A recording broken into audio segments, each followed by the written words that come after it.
way behind. Yeah, so just shut it down. All the racist talk, guys. All the That's crazy you stuff did. you've been saying. Hey, What? I don't have the chat stuff on my side because I just jumped You in. joined late, so you have to You resend. joined late, so I have to resend it to your dumbass. Yep, sorry. Too busy doing productive stuff. Tired of you. Yeah, Tired like of it. cooking dinner for my Copy kids. selection. Yeah, I met your kids. They're old enough, Oh. probably smart enough to cook for themselves. Yeah. To make takeout. So. Yeah. All right, folks, welcome to the Practical Pistol Show. My name's Ben. I'm here to answer your shooting questions. We have on deck today Mr. Tim Herron. Tim, did you shoot Hey, a match guys. over the weekend? I did not. All right, that's cool. Hanzik, you shot a match over the weekend, Yeah, over the border. and you won the match, so that's cool. Matt, did you shoot a match over the weekend? I did, yes. And you won the match too, didn't you? Yes, I did. I didn't shoot a match over the weekend. So I'm a loser like Tim. Yeah, well. All right.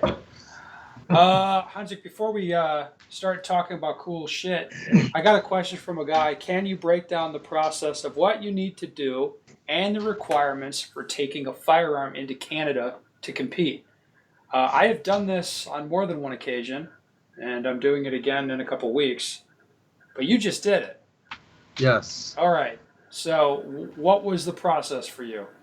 Yeah, there's a better way and a little more complicated way. So I So you went did the a little bit, complicated way? yeah, a little bit Okay, complicated good. way. That's what I So like to hear.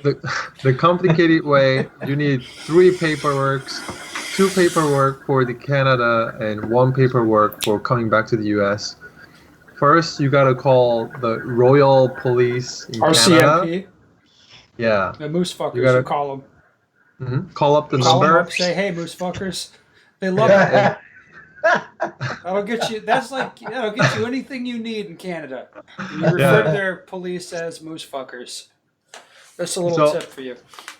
A really nice lady picked up the phone and she asked my email and she sent me all the information. So she sent me 2 paperwork information, 1 for the police department in Canada and 1 for the border. For that province? Yes. Yes. So when you call up, there's different phone numbers for each provinces, and you gotta call the correct province. So yes. yeah, I called BC, and then they basically wanted the match invitation, and the hotel information, and your gun information in 1 paperwork. So And you were driving, so if you're flying, they're gonna want your flight info as well. I should point that out. Yeah, and then they wanted the name of the border I'm driving through. Yeah, it's your port of entry.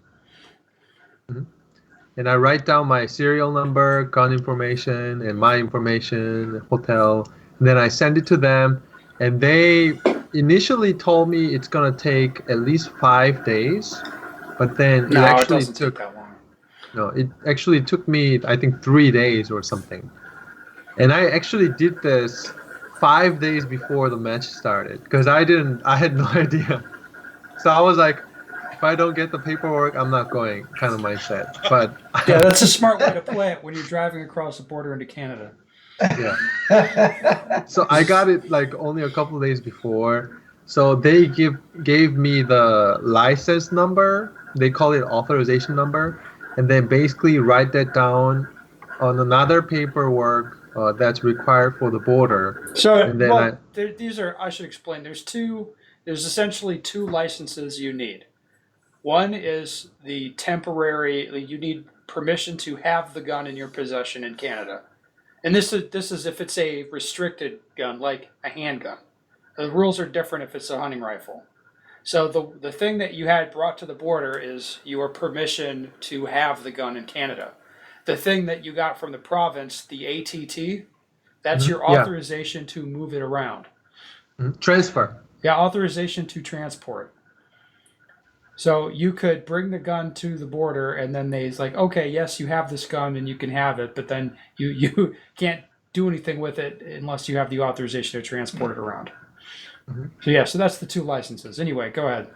And when you come back, you will need this form from the U.S. side. You go to any border protection airports have it. any borders have the border protection place, and Yes. you file, I think 58 something something. Wait, I have it right here. It's called 4457, isn't it? 4457. Yes. Yeah, and that piece of paper is in my experience, that piece of paper's way more useful outside of the US than it is in the US. Mhm. If you know what I mean. So what you're doing there is that piece of paper proves that you owned the gun and you had it in your possession when you left the US. So when you come back into the US, they'd be like, if they scrutinize you, they'd be like, oh yeah, you owned this gun, so you're not like importing this gun fresh into the US. You already owned it when you left. Mhm. But outside of the U.S., that form is like gold because that proves that you own the gun, and that customs people don't like it when you tell them this. But that piece of paper, if you're a U.S. citizen, that essentially is your firearms license. If you're in a different country, because we don't have a firearms license. So if I can prove that I own the gun in the U.S. legally, that's as good as having a license to own a gun. Does that make sense? That's the paperwork that just says "Goddamn America," right? I always, whenever I get asked my license number, I just write Second Amendment, and it's worked every time. It's beautiful. It doesn't matter which country it is. It always works. Yeah, for that part, I don't know. I think it's mostly American citizen listening to this podcast. But if you have a green card, and I have a Korean passport, and when I was coming back, I show them the 557 whatever form, and the God guy damn it! goes like, "Wait, where's your ATF paperwork?" Don't do And that. I was like, "What do you mean? Where's your ATF? You're not an American citizen." So I'm like, "Oh dang, I'm fucked." Yeah, Oh, that's because you And then, volunteered information. You didn't need to volunteer, you dumbass. no, Why'd you go they have tell to him see my about- passport though. Yeah, give him To your passport and keep the firearm paperwork to yourself. yeah. So, but then the guy asked me ATF, and then I had to get scouted to another building. But then there was an officer who was like, "Why'd you go to Canada?" I was like, "Oh, I went to this IPSC competition, and oh, how'd you do? Oh, I beat everybody." And he was like, "Yeah, I'm a 3-gun shooter." And let me see your gun. Fantastic. What kind of gun did you shoot? It's like, oh, I Oh, that shot must have been Walther. embarrassing when you showed him the Walther. No, he liked it. He liked it. So that was a sorry. But there's an easy way to go to Canada. They actually the officer at the border told me if I want to travel more often to Canada, that I should get a something called PAL. It's a firearm license in Canada, and he's basically telling me if I present a PAL license, it's just a straight pass. So I don't if know you wanna about that. I'm not sure if that's cool for a handgun. Because the rules there are very different for a hunting rifle. I don't know if that's a thing or not.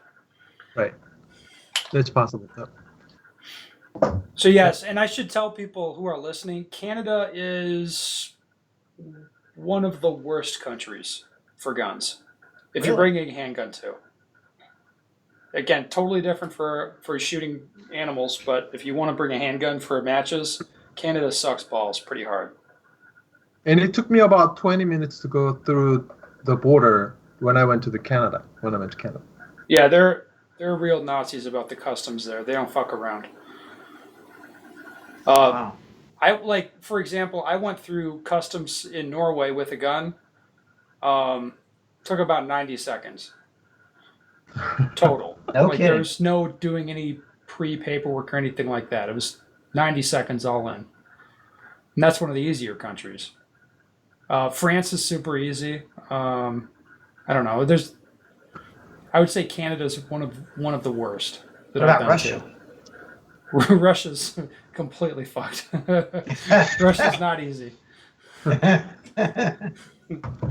But you're going to have people there who speak Russian who do all the nonsense for you. So, from a legal sense, Russia sucks. But if you're going to a proper match in Russia, you won't have a bad time because the people there just kind of take care of it. Anyway, so Isaac, what did you think of your IPSC match? You enjoyed it, I imagine. Oh yeah, I could say I had the most fun. Well, first it's very difficult. The stages, and the average hit factor was under 5. It- I think there were 6. I shot 14 stages. I had maybe 6 stages that are above 5 hit factor, and everything else was below that. So it was a different game because, especially my local match, I would say the average hit factor for production for me is above 8. So The it's, average is above 8? yes, Jeez, hoser matches. it is. It is. My local matches are 4 targets stick together and shoot ba ba ba ba bam in 1 second. Hey. But over there, But that's fun. it is. Sometimes. It's fun sometimes. Not at national levels. No, And it's then- still fun for people. But then one thing I was really excited about was that they challenged more skill sets. Like there was strong hand only shooting that you have to move around, like mini popper at 15 yards with strong hand only kind of thing while moving, and pro. While balanced on a beam too, wasn't it? Yeah, there was wiggly bridge. And you had to shoot double swinger like this, moving on a wiggly bridge platform. That was interesting. And there was all sorts of activating targets. There was typical USPSA stuff too, but there were sliding no-shoot targets and no-shoot fast swinger kind of thing. And there were so many things that I've never actually experienced in USPSA. So that was really cool. And another thing I was really impressed about was how people, at least in BC, I've been only into BC, they treat this sport like a true sport. So like a major sport.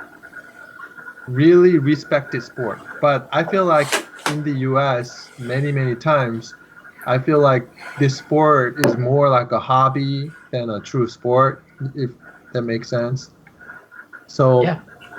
the award ceremony was completely different level. They borrowed this giant event hall, and then there was really good meal like a steak and stuff. And then they had trophies. They don't have plaques. I didn't see any plaques. So I can show you my trophy right here. It's like a glass material. That's pretty then- cool. It is Yeah. a nice trophy. All top 3 guys got something similar to this. And that was really cool. I got a Viking Then- ship. Did you really? Yeah. That's Bring awesome. it back? Yeah, I brought it back. Okay, I'm just making sure. Is this something that's sitting on your mantle right now? No, it's in my basement in a plastic box with all my other trophies. But what but a I- damn Viking but I ship. This got something it. should be on Got mantle. a Viking ship. And another interesting thing was when I was looking at the stages, they had on stage sponsors were like BMW and Mercedes Benz. And I was like, what is that? And I asked It was the somebody local over there. dealerships, I bet. Yeah, like local dealer at BMW dealerships sponsor matches kind of thing. So I think that was kind of cool too. That is pretty cool. Yeah. Yeah.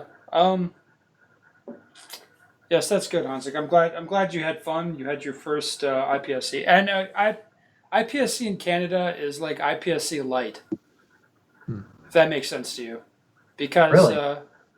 yeah, every division's restricted to 10 rounds, and to the best of my knowledge, every place in Canada lets you walk on the stages, whenever the fuck you want,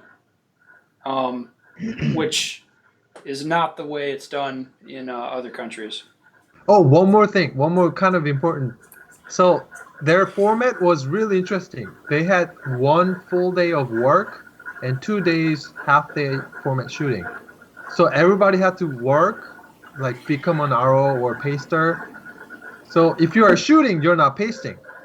But if you are not shooting, you're working the whole day. And to be honest, I hated it. Like it was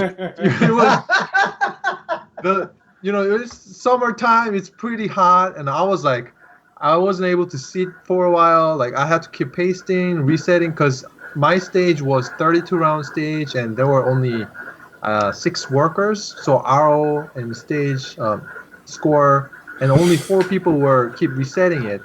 And then the first day was my format. The first day was my working day, and the second day I was really burned out. I was heat stroked, and I was like, "Dang, I don't want to work. I want to shoot." And I'm really glad this year Ironside Nationals changed from working format to the traditional USPSA format. Okay. Yeah. I've done the working format a couple times, and my only thought on it is like, man, I'm not like you. I was like, I don't mind the working, Mhm. but it's sucking up like a 3-day match where it's like you shoot 2 half days and you work 1 day. I've done that format a couple times, and it's kind of like, fuck. I imagine if every area match that you went to was like had that extra day on it, it's like Mhm. a lot of people could shoot less matches. Yeah. That'd be the main deal. So you could get Which more would people suck. through? What's that? You would get more people through the match? In terms of what? Like people shooting. You get more people on that format? Well, I guess you do get more. As opposed to having a two. Well, I guess it depends on how you structure it, but I suppose you get more because if you extend the match more days and like people are spending some other time working mandatory, then Yeah.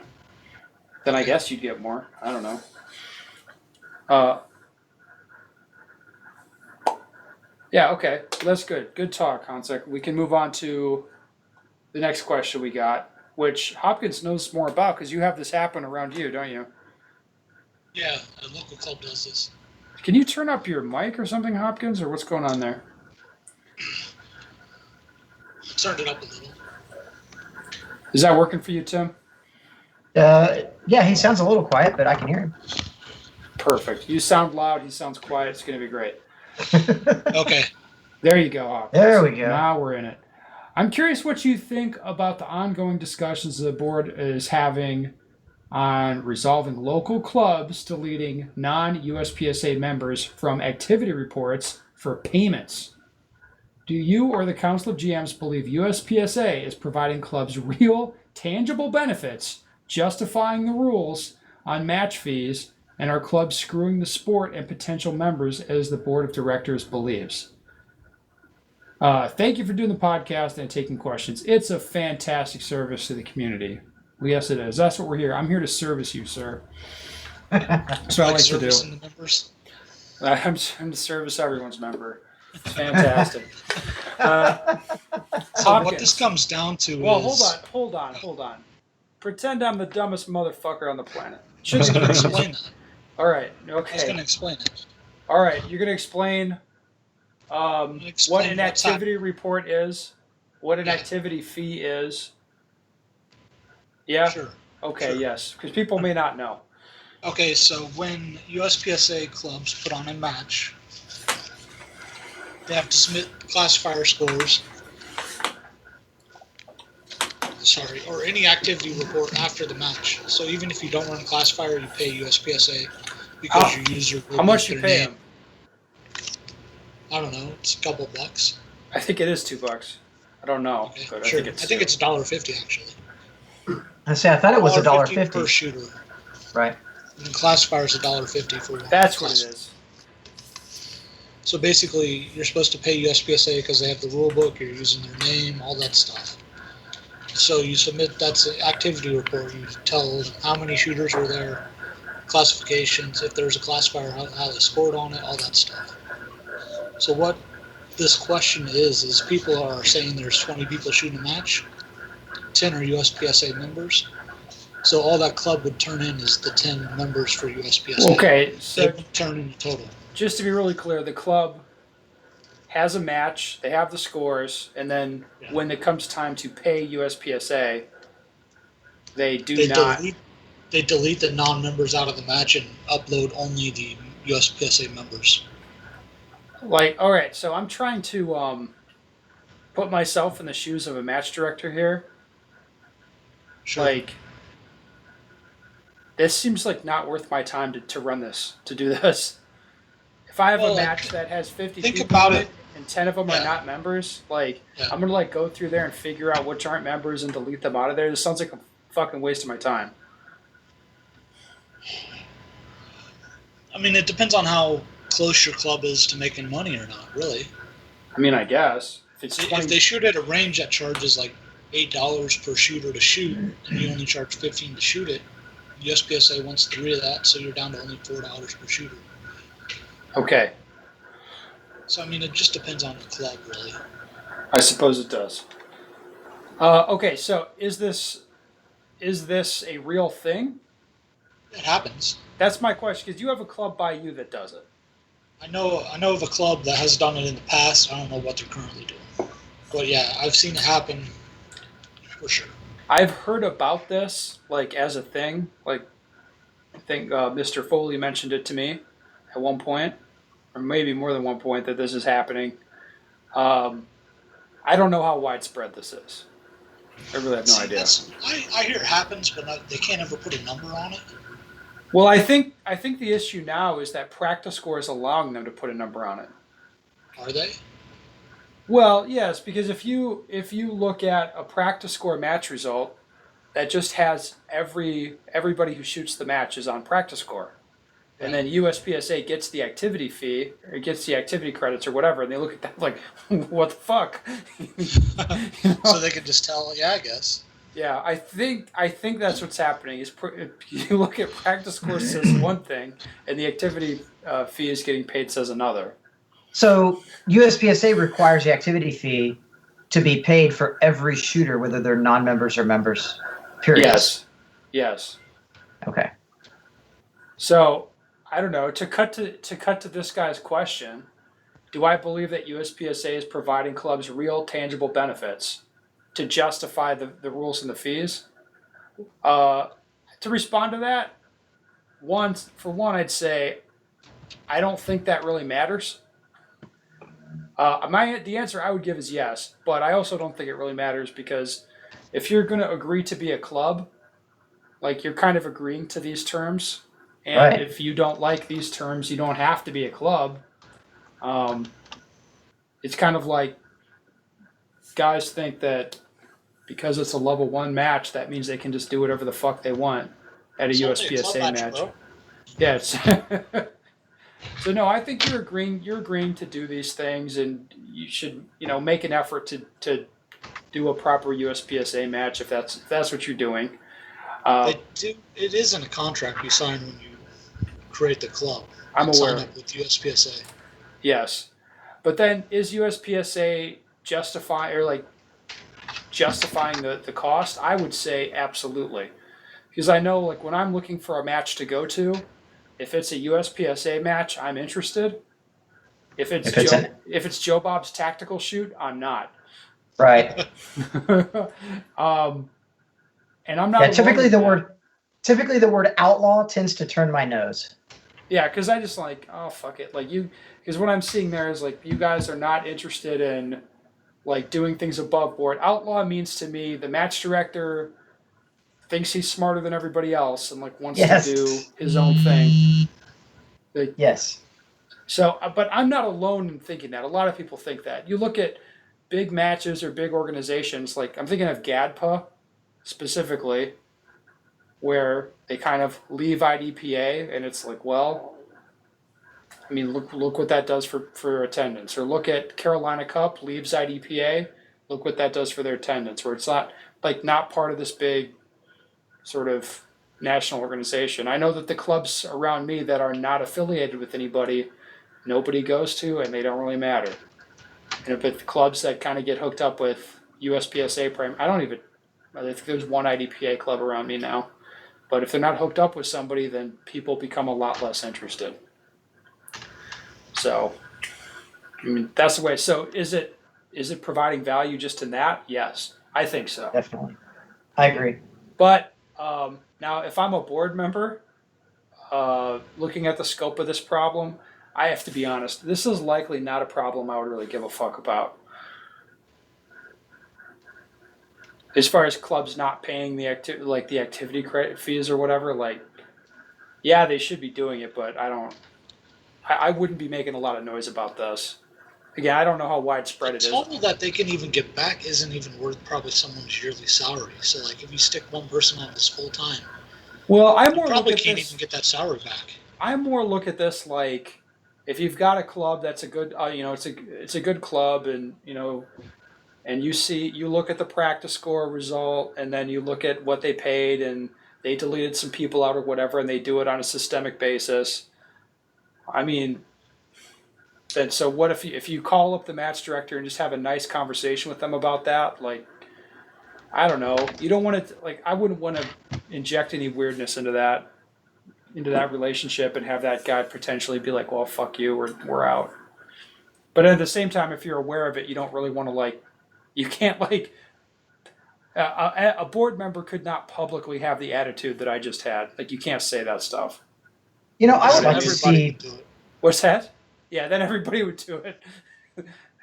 I would like to see the ratio of how many people remain non-members throughout a given season or throughout a given, say, 3-season average It's more versus than how many you think. people become new members based on tangible benefits they see of becoming a USPSA member. You see what I'm saying? Like somebody Yeah, be I'm like, sure they could even try. they start learning the sport a little bit, and then they all of a sudden they kind of get interested in, classifiers and earning a classification, and maybe going and shooting a level 2 match where they have to be a USPSA member, versus people that are like, you know what, I've really got no interest at all in doing anything beyond a club level, and I don't care to ever be a member.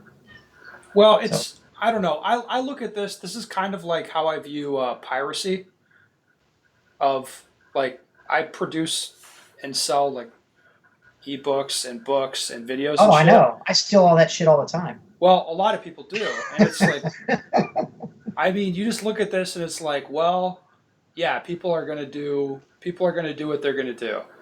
Right. So it's like you can be a fucking dickhole about it and try and police that stuff, or it's like you just kind of like, yeah, there's gonna be some seepage. Let me put it that way. And trying to clamp down on it, it's like, I don't know. People. This is the sort of thing that people get pissed off about. Like this guy writing this email, asking this question. I feel like he's mad about this. He's mad at the board about this, and it's like, I don't know how you'd be mad at the board for doing something or feeling like the board's doing something wrong, but even so, like just the board doing this, that some people are going to have this reaction. I don't think the thing was about reporting payment. It was USPSA not providing enough for the clubs. That's what it came down to. Well, that's what he's saying. That's what I'm saying. That's his whole thing. Well, no, but just think about this. So the club agrees to pay the money when they become a club, and the board looks at that and says, "Okay, well, where's our fucking money?" And then this guy is like, "Well, what are you doing for us anyway?"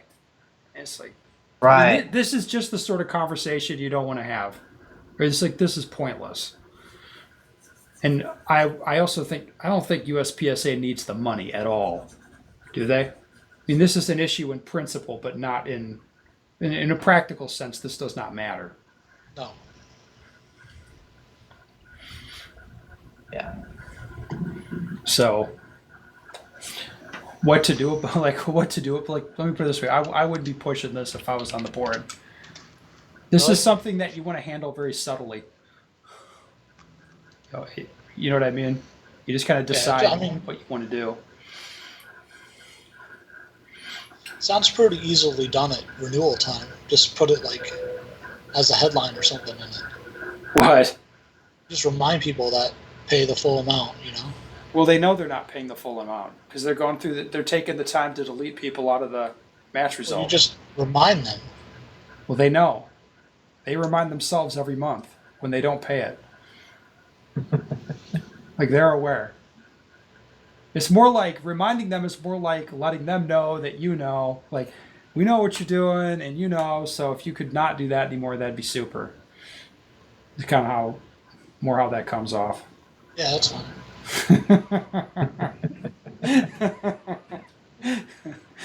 What do they do for us anyway? Yeah. Oh, fantastic. Over $3. Can't Yeah. say that I give a shit. So that's $3 worth of ammo, Matt. So what's that? You can shoot like El Prez in the I was match. gonna say that's about 12 to 15 rounds, isn't it?